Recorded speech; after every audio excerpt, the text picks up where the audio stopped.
Eind 2018 zal het ziekenhuis zijn 3 campussen samenbrengen in 1 hedendaagse, moderne en functionele omgeving.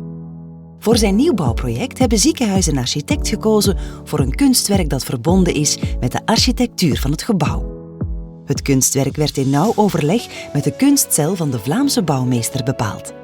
Een werk van de hand van Koen van den Broek.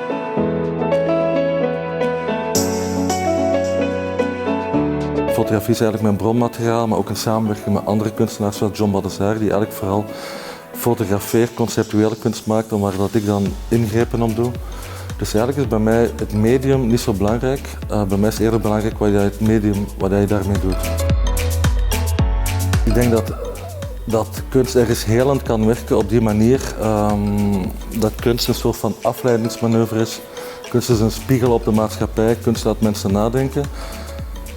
Dus vanaf het moment dat je die kleurschakeringen hebt of je hebt fragmenten uit de wereld en fragmenten uit heel de wereld, van Azië tot Amerika, tot Zuid-Amerika, tot Europa, zijn samengebracht in 1 gebouw.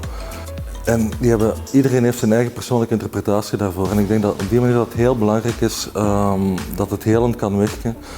Of dat mensen een andere beleving hebben dan bijvoorbeeld gewoon op een grijs gebouw te kijken wanneer het weer aan het regenen is hier in België in november. En dat is eigenlijk mijn uitgangspunt geweest voor Sint Maarten, voor het ziekenhuis, omdat ik door de complexiteit van de architectuur het onmogelijk was om eenduidig met 1 beeld te gaan werken. Dus echt door te samplen, door terug te gaan, zo breed mogelijk, zowel in de tijd als geografisch, een soort van verzameling van werken te vinden en daar nieuwe creaties te maken, zijn we eigenlijk gekomen tot het eindresultaat wat nu zichtbaar is in Mechelen. De werken die gebruikt zijn voor het ziekenhuis gaat eigenlijk terug tot zelfs 15 jaar geleden. Dus dat is een heel geschiedenis die meegaat, van ateliers tot in Antwerpen. Ik werk in een atelier in Korea, er zijn beelden gemaakt in Los Angeles in de studio, zelfs in Parijs heb ik nog gewerkt. Dus eigenlijk heb ik ook letterlijk gewerkt in verschillende delen van de wereld.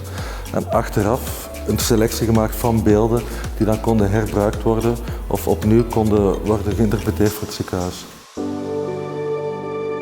Het gebouw straalt door zijn hedendaagse architectuur en zijn witte gevels eenvoud en rust uit. Het helende karakter van het gebouw wordt gevormd door frisse lucht, veel daglicht, doordacht kleurgebruik, zicht op groendaken en contact met de groene omgeving. Samen met het geïntegreerd kunstwerk draagt dit bij tot een healing environment en het welbevinden van de patiënt. Dit is eigenlijk de voorkant van het ziekenhuis waar niet met transparantie is gewerkt. Dus hier de voorkant van het ziekenhuis is eigenlijk heel opaak geschilderd. Dus de kleuren blijven hier continu ook. Het blauw blijft heel intens, het rood en het zwart blijft ook heel intens. Dus als we bijvoorbeeld denken aan deze partij, dan ga ik het originele werk tonen. Dat is uit 2004, Forklift Truck. En dan zie je eigenlijk, dat deze schaduw hier eigenlijk terugkomt. En hier is eigenlijk het gedeelte waar dan de schaduw gebruikt wordt in voormalig werk, de forklift truck. Dus eigenlijk een heftruck die goederen aanbrengt, die goederen terug weghaalt. Maar hier kunnen we zien, zelfs een project op zo'n grote schaal, hoe gedetailleerd dit gewerkt is. Hier heb je zelfs die bolletjes voor die transparantie moeten waarborgen.